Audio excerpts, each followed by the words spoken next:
ఆ రోజు సభలో ఎవరైతే ప్రసంగాలు చేశారో వాళ్ళందరి మీరు వినే ఉంటారు.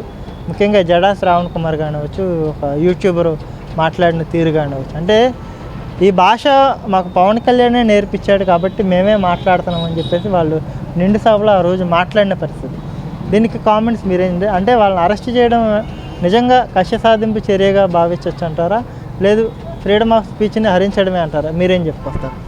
ఇప్పుడు ఐక్య క్రైస్తవ వేదికలో భాగంగా అక్కడ చేరి చంద్రబాబు గారి మీద, అదేవిధంగా కూటమి ప్రభుత్వం మీద, పవన్ కళ్యాణ్ మీద విషం చిమ్మటమే ధ్యేయంగా పెట్టుకున్నారు తప్ప అక్కడ ఐక్య క్రైస్తవ కూటమిలాగా, లేదంటే క్రైస్తవులకు ఏదో న్యాయం చేద్దామనో, దళితుల పక్కన మాట్లాడదామనే ఉద్దేశం అక్కడ ఉన్న ఒక్కళ్ళు కూడా కనపడలేదు.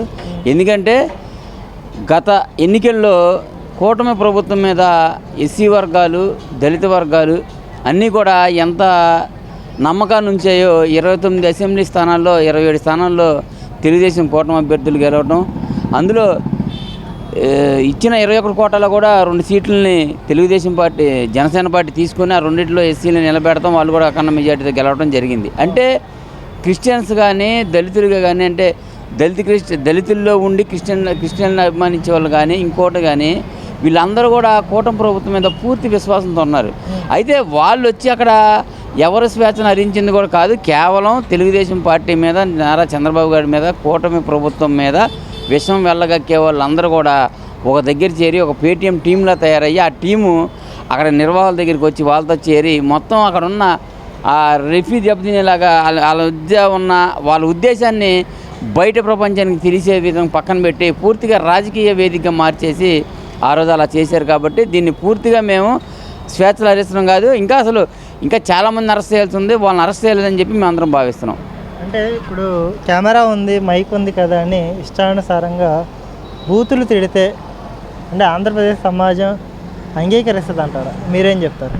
ఇప్పుడు అధికారం ఉంది అనే దీంతో 2019 నుంచి 2024 వరకు అసెంబ్లీలో కానీ, మంత్రుల పేషీలో కానీ డైరెక్ట్గా మంత్రులు, ఎమ్మెల్యేలు, ఎంపీలు స్థాయిని మరిచిపోయి వాళ్ళ అసభ్యకరమైన మాటలతో రాష్ట్ర ప్రజలందరూ కూడా ముక్కును వేలు వేసుకునే విధంగా ఇలాంటి విధంగా మనం గెలిపించిందనే విధంగా ఆ రోజు వాళ్ళు చేశారు. దానికి ప్రతిఫలంగా 2024 ఎన్నికల్లో చెప్పుతో కొట్టినట్టుగా సమాధానం చెప్పి వాళ్ళని కూర్చోబెట్టారు. వాళ్ళు చేసి అవమానాలు పడి అక్కడి నుంచి పరాజయం చెంది దాన్ని మళ్ళీ అదే బూతులు తతంగాన్ని తీసుకొచ్చి ఇప్పుడు వీళ్ళ తరఫున మాట్లాడటానికి పేటీఎంగా కొంతమందిని పెట్టుకొని డబ్బులు ఇచ్చి మాట్లాడించుకుంటున్నారు. వాళ్ళకి అప్లై చేశారు, వాళ్ళ పరిస్థితి కూడా మళ్ళీ అలాగే ఉంటుంది. ఇప్పుడు స్వేచ్ఛ, మనిషికి మాట్లాడే స్వేచ్ఛ ఎంత ఉందో అవతల వాడి హక్కుల్ని, లేదంటే అవతల వారి మనోభావాలని దెబ్బతీయకుండా ఉండేలాగా మాట్లాడాలి. అవతల వాడి మనోభావాలు దెబ్బతీసినప్పుడు ఇతని స్వేచ్ఛ హరించినట్టు అవ్వదు, ఇతని స్వేచ్ఛని మితిమీరి స్వేచ్ఛగా మార్చుకోవడం అన్నమాట. ఇప్పుడు అదేవిధంగా అవతల అవమానపడ్డవాడి పరిస్థితి ఏంటి? అప్పుడు అతని వ్యక్తిగత ఇమేజ్ డ్యామేజ్ అయితే అది కూడా హక్కుల్లో ఉంది కదా, ప్రాథమిక హక్కుల్లో అది కూడా ఉంది కదా. అప్పుడు ఇతను హక్కులు మించిపోయి అతని హక్కులను హరించినట్టు అవుతుంది. కాబట్టి ఖచ్చితంగా అరెస్ట్ చేశారు, ఇంకా చాలామందిని చేయాల్సిందని కూడా మేము భావిస్తున్నాం. అంటే ఇదే ప్రభుత్వం వచ్చినాక మొన్న పంతం నానాజీ గారు కూడా జగన్మోహన్ రెడ్డి గారిని ఇష్టానుసారంగా తిట్టారు. దమ్ముంటేరా నా నియోజకవర్గంలో పోటీ చేయని చెప్పేసి సవాల్ విసిరాడు.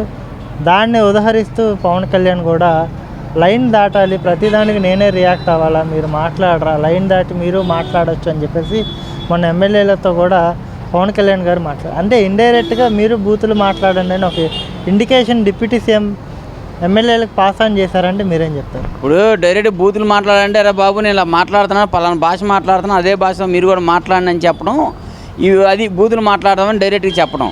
కానీ ఆయన అనింది ఏంటంటే సమస్యల మీద, లేదంటే పార్టీ మీద విమర్శలు వచ్చినప్పుడు దాన్ని తిప్పుకొట్టాల్సిన బాధ్యత పార్టీలో అందరికీ ఉంది, మీరు కూడా పాలు పంచుకోవాలని చెప్పి మంత్రులకి, ఎమ్మెల్యేలు చెప్పాడు తప్ప వాళ్ళు తిట్టారు కాబట్టి వాళ్ళతో పాటు మీరు కూడా తిట్టనని అతను ఎప్పుడు చెప్పలే. గతంలో మీరు 2019 నుంచి 2024 వరకు చూసుకుంటే వైసీపీ వారు ఇష్టం వచ్చినట్టు రెచ్చిపోయారు. కానీ పవన్ కళ్యాణ్ లక్షలాది మంది జనాల్లో నుంచొని కూడా చెప్పాడు, తిట్టడం మాకు వచ్చు కానీ అది పద్ధతి కాదని మేము ఊరుకున్నాం, మాకు తెలుసు ఎవరికి ఎలా మర్యాద ఇవ్వాలో మాకు తెలుసు కాబట్టి మేము ఇలా మాట్లాడుతున్నాం, మాకు వచ్చు కానీ మేము పరిధి దాటి మేము మాట్లాడమని ఆ రోజు చెప్పాడు.